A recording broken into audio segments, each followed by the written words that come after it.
RTT, CTT, GPSTR ಮತ್ತು HSTRಗೆ ಸಹಕಾರಿಯಾಗ್ತಕ್ಕಂಥ ಕನ್ನಡ ಭಾಷೆ ಮತ್ತು ಅದಕ್ಕೆ ಅರ್ಥಗ್ರಹಣ ಮತ್ತು ಬೋಧನಾಶಾಸ್ತ್ರದಲ್ಲಿರ್ತಕ್ಕಂಥ ಒಂದು ಟಾಪ್ 30 ಪ್ರಶ್ನೆಗಳನ್ನು ತಂದಿದ್ದೀನಿ. ಇದು ಕನ್ನಡದ 2ನೇ ಭಾಗದ ವಿಡಿಯೋ.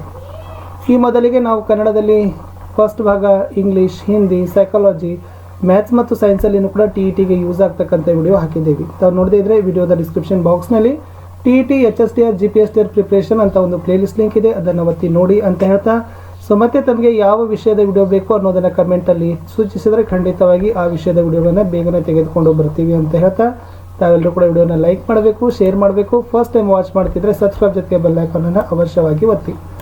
ಈ ಥರದ ಪ್ರಶ್ನೆಯನ್ನು ತಾವುಗಳು ಪ್ರಾಕ್ಟೀಸ್ ಮಾಡಲೇಬೇಕು. ಆದಾಗ ಮಾತ್ರ ತಮಗೆ ಏನಾಗ್ತದಪ್ಪ ಅಂದ್ರೆ ಒಂದು ರೀತಿ ಕಾನ್ಫಿಡೆನ್ಸ್ ಬರ್ತದೆ ಮತ್ತು ಕ್ವಶನ್ಸ್ ಒಂದು ಸ್ವರೂಪನೂ ಕೂಡ ತಮಗೆ ಗೊತ್ತಾಗ್ತದೆ. ಈ ಕೆಳಗಿನ ಗದ್ಯ ಭಾಗವನ್ನು ಓದಿ ಮುಂದಿನ ಪ್ರಶ್ನೆಗಳಿಗೆ ಅಂದರೆ 1 ರಿಂದ 8ರ ಪ್ರಶ್ನೆಗಳಿಗೆ ಉತ್ತರಿಸಿರಿ. ಗದ್ಯ ಭಾಗ. ಇದು ಅಮೆರಿಕದ ಇಂಡಿಯಾನಾ ಆಸ್ಪತ್ರೆಯಲ್ಲಿ ನಡೆದ ಘಟನೆ. 40 ವರ್ಷ ವಯಸ್ಸಿನ ಹೆಂಗಸಳೊಬ್ಬಳು ಯಕೃತ ಸಂಬಂಧವಾದ ಕಾಯಿಲೆಯಿಂದ ಹಲವು ಬಾರಿ ಸಾವನ್ನು ಸಮೀಪಿಸಿದ್ದರೂ ಬದುಕಿ ಉಳಿದಿದ್ದಳು. ಒಮ್ಮೆ ಆ ರೋಗ ಬಹಳಷ್ಟು ಉಲ್ಬಣಗೊಂಡು ತುರ್ತು ಚಿಕಿತ್ಸೆಗಾಗಿ ಆಸ್ಪತ್ರೆ ಸೇರಿಸಿದರು. ಒಂದು ಮಧ್ಯಾಹ್ನ ಆಕೆ ಮೇಲುಸಿರು ಬಿಡುತ್ತಾ ಸಾವಿನೊಡನೆ ಸೆಣಸುತ್ತಿದ್ದನ್ನು ಕಂಡು ಆಸ್ಪತ್ರೆಯ ದಾದಿಯೊಬ್ಬಳು ಡಾಕ್ಟರ್ಗಳನ್ನು ಕರೆತರಲು ಹೊರಗೆ ಬಂದು ಆ ಕೋಣೆಯ ಮೇಲ್ಭಾಗದಲ್ಲಿ ಆಕಾಶದಲ್ಲಿ ಮೋಡವು ತೇಲುವಂತೆ ತೇಲುತ್ತಾ ಮಂಚದಲ್ಲಿ ಮಲಗಿದ್ದ ತನ್ನ ಶರೀರವನ್ನೇ ಕಂಡಳು. ತನ್ನ ಮುಖ ಎಷ್ಟೊಂದು ಬಾಡಿ ಸೊರಗಿದೆ ಎಂಬುದು ಅವಳಿಗೆ ಆಗ ಗೋಚರಿಸಿತು. ಅದೇ ಹೊತ್ತಿನಲ್ಲಿ ಆಕೆಗೆ ಒಂದು ತರನಾದ ಅಪೂರ್ವ ಶಾಂತಿ ಮತ್ತು ಬಂಧಮುಕ್ತ ಭಾವನೆಯ ಅರಿವೂ ಆಯಿತು. ಈ ಘಟನೆ ಇನ್ನೂ ಆಶ್ಚರ್ಯದ ಅಂಶವೆಂದರೆ, ದೇಹದಿಂದ ಹೊರಗೆ ಕೋಣೆಯ ಮೇಲ್ಭಾಗದಲ್ಲಿ ತೇಲುತ್ತಿದ್ದ ಆಕೆ ಅಲ್ಲಿ ಗುಂಪುಗೂಡಿಕೊಂಡು ತನ್ನ ಶರೀರದಲ್ಲಿ ಪುನಃ ಪ್ರಾಣ ಪ್ರತಿಷ್ಠೆ ಮಾಡಲು ಹೆಣಗುತ್ತಿದ್ದ ಡಾಕ್ಟರುಗಳ ಚಟುವಟಿಕೆಗಳನ್ನು ಚೆನ್ನಾಗಿ ವೀಕ್ಷಿಸಬಲ್ಲವಳಾಗಿದ್ದಳು. ಅವರೆಲ್ಲ ಆಗಾಗ ಆಡುತ್ತಿದ್ದ ಮಾತುಗಳು ಅವಳಿಗೆ ಸರಿಯಾಗಿ ಕೇಳಿಸುತ್ತಿದ್ದವು. ಆ ವೈದ್ಯರ ಗುಂಪಿನಲ್ಲಿದ್ದ ಒಬ್ಬಾತ ಹಾಸ್ಯದ ಚಟಾಕಿಯನ್ನು ಹಾರಿಸಿ ಗಂಭೀರವಾದ ವಾತಾವರಣವನ್ನು ಸ್ವಲ್ಪ ಲಘುವಾಗಿ ಮಾಡಲು ಯತ್ನಿಸಿದ್ದ. ಅವನಾಡಿದ ಹಾಸ್ಯದ ಮಾತನ್ನು ಅವಳು ಕೇಳಿಸಿಕೊಂಡಿದ್ದಳು. ಆ ವೈದ್ಯರನ್ನು ಸಂಶೋಧಿಸಿ ಅಷ್ಟೊಂದು ಶ್ರಮಿಸಬೇಡಿ, ಎಲ್ಲವೂ ಸರಿಯಾಗಿದೆ ಎಂದು ಹೇಳಲು ಯತ್ನಿಸಿದಳು. ಆದರೆ ಅವಳ ಶ್ವಾಸೋಚ್ಛ್ವಾಸಕ್ರಿಯೆ ನಾಡಿ ಬಿಡಿತ ನಿಂತಿದ್ದವು. ರಕ್ತದ ಒತ್ತಡವಿರಲಿಲ್ಲ, ಮೆದುಳಿನ ಅಲೆಗಳ ಕ್ರಿಯೆಯೂ ನಿಂತಿತ್ತು. ಅಲ್ಲಿ ಸೇರಿದ್ದ ವೈದ್ಯರೆಲ್ಲ ಆಕೆ ಸತ್ತಿದ್ದಾಳೆ ಎಂದು ಹೇಳಿಕೆಯನ್ನಿತ್ತರು. ಆಶ್ಚರ್ಯದ ಸಂಗತಿ ಎಂದರೆ, ಸುಮಾರು 3 ಗಂಟೆಗಳ ಬಳಿಕ ಅವಳು ತನ್ನ ದೇಹಕ್ಕೆ ಹಿಂದಿರುಗಿದಳು. ಮಿದುಳಿಗೆ ಯಾವ ಥರದ ಆಘಾತ ತೊಂದರೆಗಳು ಆಗದೆ ಆಕೆ ಮತ್ತೆ 18 ತಿಂಗಳುಗಳ ಕಾಲ ಬದುಕಿದ್ದಳು ಅಂತಕ್ಕಂಥದ್ದು ಗದ್ಯ ಭಾಗ ಇದೆ. ಸೊ ಪ್ರಶ್ನೆ ಮತ್ತು ಉತ್ತರಗಳನ್ನು ನೋಡುವ. ಹೆಂಗಸಿನ ರೋಗ ತೀವ್ರ ಸ್ವರೂಪಗೊಂಡಾಗ ಅಂತ ಇದೆ, ಸರಿಯಾದ ಆಯ್ಕೆ ಬರಬೇಕು. ಆಸ್ಪತ್ರೆಗೆ ದಾಖಲಿಸಿದರು ಅಂತಕ್ಕಂಥದ್ದು ರೈಟ್ ಆನ್ಸರ್. ಪ್ರಶ್ನೆ 2, ಇಂಡಿಯಾನಾ ಆಸ್ಪತ್ರೆಯಲ್ಲಿ ನಡೆದ ಘಟನೆ ಅಂತ ಕೇಳಿದ್ದಾರೆ. ಉತ್ತರ ಹೆಂಗಸು ಸತ್ತ ನಂತರ ದೇಹಕ್ಕೆ ಹಿಂದಿರುಗಿದ್ದದು ಅಂತಕ್ಕಂಥ ಆಯ್ಕೆ ಸರಿ ಇದೆ. ಹೆಂಗಸು ತನ್ನ ದೇಹವನ್ನು ಮನಃ ಸೇರಿಸಿಕೊಂಡಿದ್ದು ಅಂತ ಇದೆ, ಅದು ಪುನಃ ಸೇರಿಸಿಕೊಂಡಿದ್ದು ಅಂತ ಆಗಬೇಕು. ಅಲ್ಲಿ ಸರಿಯಾದ ಉತ್ತರ ಬರ್ತದೆ ಸತ್ತ 3 ಗಂಟೆಗಳ ನಂತರ. ಮುಂದಿನ ಪ್ರಶ್ನೆ, ರೋಗಿಗೆ ಆಸ್ಪತ್ರೆಯಲ್ಲಿ ಆದ ಅಪೂರ್ವವಾದ ಅನುಭವ ಕೇಳಿದ್ದಾರೆ. ಆಗಸದಲ್ಲಿ ಮೋಡ ತೇಲುವಂತೆ ತೇಲುತ್ತಿರುವುದು. ಹೆಂಗಸಿನ ದೇಹದಿಂದ ಉಸಿರು ಹೊರಹೋದಾಗ ಆದ ಅರಿವಿನ ಭಾವನೆ ಅಂತ ಕೇಳಿದ್ದಾರೆ. ಶಾಂತಿ ಮತ್ತು ಬಂಧಮುಕ್ತ ಭಾವನೆ ಅಂತಕ್ಕಂಥ ಆಯ್ಕೆ ಸರಿಯಾಗಿದೆ. 6, ಪ್ರಾಣ ಪ್ರತಿಷ್ಠೆ ಪದದ ಅರ್ಥವೇನು ಅಂತ ಕೇಳಿದ್ದಾರೆ. ಇಲ್ಲಿ ಪ್ರಾಣ ಪ್ರತಿಷ್ಠೆ ಅಂದರೆ ಏನು ಬರ್ತದಪ್ಪ ಅಂದ್ರೆ ದೇಹವು ಪುನಃ ಉಸಿರಾಡುವಂತೆ ಮಾಡೋದು.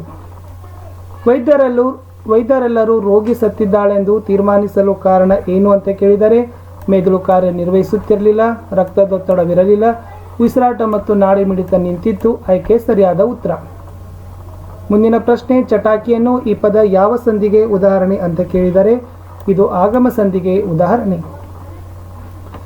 ಇನ್ನು ಮುಂದೆ ಇದೆ ಈ ಕೆಳಗಿನ ಪದ್ಯ ಭಾಗ ಓದಿ ಪ್ರಶ್ನೆ ಸಂಖ್ಯೆ 9 ರಿಂದ 15ಕ್ಕೆ ಉತ್ತರಿಸಿರಿ.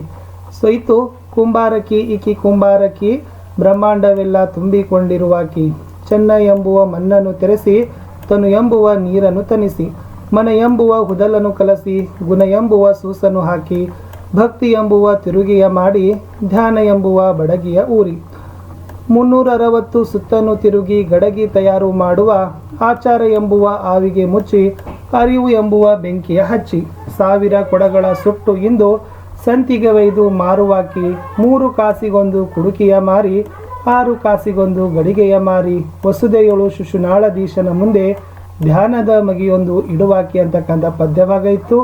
ಈ ಪದ್ಯ ಭಾಗವನ್ನು ಓದಿದ ನಂತರ ಪ್ರಶ್ನೆ ಕೊಟ್ಟಿದ್ದಾರೆ. ಈ ಪದ್ಯದ ಹಿನ್ನೆಲೆಯಲ್ಲಿ ಬಡಗಿ ಪದದ ಅರ್ಥ ಕೇಳಿದ್ದಾರೆ. ಸರಿಯಾದ ಉತ್ತರ ತಿಗರಿಯನ್ನು ತಿರುಗಿಸುವ ಕೋಲು ಅಂತಕ್ಕಂಥದ್ದು ಸರಿಯಾದ ಉತ್ತರ. ಬ್ರಹ್ಮಾಂಡವನ್ನೆಲ್ಲ ತಲೆಯಲ್ಲಿ ತುಂಬಿಕೊಂಡಿರುವಾಕೆ ಈ ಕುಂಬಾರಕಿ, ಈ ಮಾತಿನ ಅರ್ಥ ಏನು ಅಂತ ಕೇಳಿದ್ದಾರೆ. ಉತ್ತರ ತನ್ನ ವೃತ್ತಿಯಲ್ಲಿ ಅದ್ಭುತ ಅನನ್ಯ ಕುಶಲತೆ ಹೊಂದಿರುವ ಕುಂಬಾರಕಿ. ಮುಂದಿನ ಪ್ರಶ್ನೆ ಹುದಲ ಎಂದರೆ ಕೇಳಿದ್ದಾರೆ. ಅದರಲ್ಲಿ ಸರಿಯಾದ ಉತ್ತರ ಮಣ್ಣು. ಭಕ್ತಿ ಪದಕ್ಕೆ ತತ್ಸಮ ಪದ ಕೇಳಿದ್ದಾರೆ. ತಮಗೆ ಗೊತ್ತೇ ಇದೆ ಭಕ್ತಿ ಭಕುತಿ ಅಂತಕ್ಕಂಥದ್ದು ರೈಟ್ ಆನ್ಸರ್. ಶಿಶುನಾಳ ಶರೀಫರು ಈ ರೀತಿ ಖ್ಯಾತರಾಗಿದ್ದಾರೆ ಅಂತ ಕೇಳಿದ್ದಾರೆ. ಅವರನ್ನು ಕನ್ನಡದ ಕಬೀರ ಅಂತ ಕರೀತಾರೆ. ಕುಂಬಾರತಿಯು ತನ್ನ ಗುರುವಿನ ಮುಂದೆ ಇಡುವ ಮಗಿ ಇದರ ಸಂಕೇತ ಅಂತ ಕೇಳಿದರೆ ಅದು ಧ್ಯಾನದ ಸಂಕೇತ ಅಂತಕ್ಕಂಥದ್ದು ಉತ್ತರ. ಇವುಗಳ ಸಂಯೋಗದಿಂದ ಮಡಕೆ ತಯಾರಾಗುವುದು ಅಂತ ಕೇಳಿದರೆ ಮಣ್ಣು ನೀರು ಭಕ್ತಿ, ಈ ಆಯ್ಕೆ ಸರಿಯಾಗಿರ್ತಕ್ಕಂಥದ್ದು.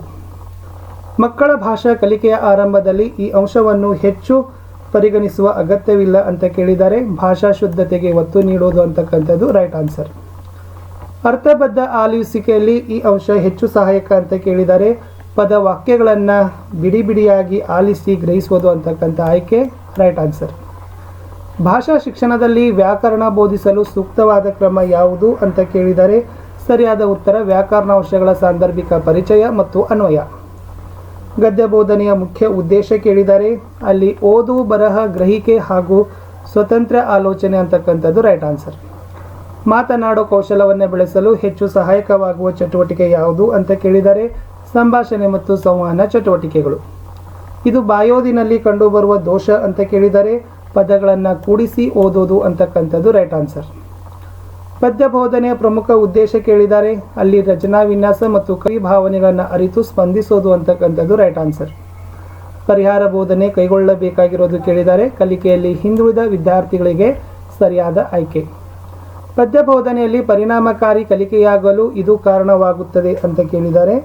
ಸೊ ಪದ್ಯ ಬೋಧನೆಯಲ್ಲಿ ಪರಿಣಾಮಕಾರಿಯಾಗಿ ಕಲಿಕೆಯಾಗಲಿಕ್ಕೆ ಪದ್ಯ ಗಾಯನ ಮತ್ತು ಭಾವಪೂರ್ಣ ವಿವರಣೆಯಿಂದ ಅಂತಕ್ಕಂಥದ್ದು ರೈಟ್ ಆನ್ಸರ್. ಪದ್ಯದ ಒಳಮೈ ಲಕ್ಷಣಗಳು ಪ್ರತಿಬಿಂಬಿಸುವ ಗುಣ ಕೇಳಿದ್ದಾರೆ. ಕವಿಯ ಆಶಯ ಮತ್ತು ಭಾವನೆ ಅಂತಕ್ಕಂಥದ್ದು ಸರಿ ಇದೆ. ವಿದ್ಯಾರ್ಥಿಗಳಿಗೆ ಚುಟುಕು ಕತೆ ಮತ್ತು ಕವನ ರಚನೆಯ ಅಭ್ಯಾಸಗಳನ್ನು ಕಲಿಸುವುದರಿಂದ ಅಂತ ಕೇಳಿದ್ದಾರೆ. ಅದು ಮುಖ್ಯವಾಗಿ ಏನಾಗ್ತದಪ್ಪ ಅಂತಂದ್ರೆ ಸೃಜನಾತ್ಮಕ ಬರವಣಿಗೆ ಮೂಡ್ತದೆ ಅಂತಕ್ಕಂಥ ಆಯ್ಕೆ ಸರಿ ಇದೆ. ಓದು ಬರಹಗಳ ಸ್ವಯಂ ಕಲಿಕೆ ಅಭ್ಯಾಸ ಹಾಗೂ ಮೌಲ್ಯಮಾಪನಕ್ಕೆ ಸೂಕ್ತವಾದ ಸಾಧನೆ ಯಾವುದು ಅಂತ ಕೇಳಿದ್ದಾರೆ. ಇದರಲ್ಲಿ ಸಂಪನ್ಮೂಲ ಪುಸ್ತಕ ಸರಿಯಾದ ಆಯ್ಕೆ.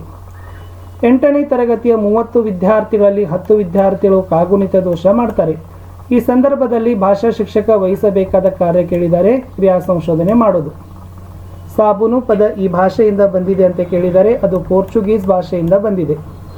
ಲಿಖಿತ ಅಭಿವ್ಯಕ್ತಿ ಸಾಮರ್ಥ್ಯ ಬೆಳೆಸಲು ಸೂಕ್ತವಾದ ಸಾಧನೆ ಕೇಳಿದ್ದಾರೆ. ಅಲ್ಲಿ ಪ್ರಬಂಧ ಮಾದರಿ ಪ್ರಶ್ನೆಗಳನ್ನು ಬಳಸ್ತೀವಿ. ಇಷ್ಟು KRTTಗೆ ಮತ್ತು CTET GPSTR HSTRಗೆ ಸಹಕಾರಿ ಆಗ್ತಕ್ಕಂಥ ಒಂದು ಕನ್ನಡ ಭಾಷೆ ಮತ್ತು ಬೋಧನಾಶಾಸ್ತ್ರಕ್ಕೆ ಸಂಬಂಧಪಟ್ಟಂತೆ ಪ್ರಶ್ನೆಗಳನ್ನು ನೋಡಿದ್ದೀವಿ.